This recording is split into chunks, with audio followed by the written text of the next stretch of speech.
Good morning, ladies and gentlemen. Today is Thursday, also known as Friday Eve. It is the 21st day of May. Welcome to it. My good things for today are the end of the school year. We are down to just a very few days left. Of course, my family and delicious food. Those are my good things for today. Some good things from your attendance form from yesterday. To-do lists, Netflix, dance, a good night's sleep, Star Wars, new room decor, Amazon, bike rides, Riverdale, strawberries and Chick-fil-A, Bright by Kaylani, Carol and Tuesday, yellow shoes, knee bruises, and pigs. So, interesting good things. All right, let's jump right into it. Here is our assignment guide for today.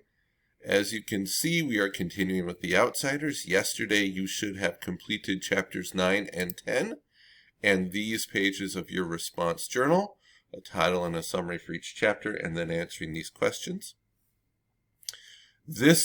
And chapters 9 and 10 were definitely eventful chapters, right? We have 2 deaths.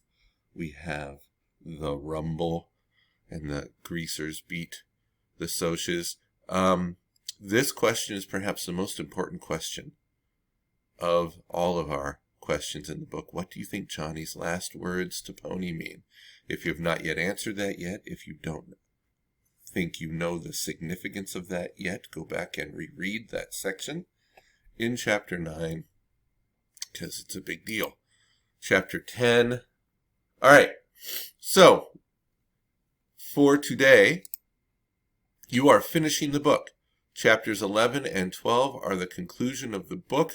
There are 2 more assignments for you, a couple of questions on chapter 11, and then chapter 12 is asking you for a title and summary, of course, and then asking you what do you think the climax of the novel is. And then we'll be done with The Outsiders. Next week, we will try to watch the movie together. I am thinking I will send you out a Google Meet link, and I will play the movie here on my computer, and you can chat to each other in the chat function in the Google Meet as you watch the movie. That's it for today. Please stay happy, healthy, and safe. Complete the book. I hope you've enjoyed the book, and that is all. Bye-bye.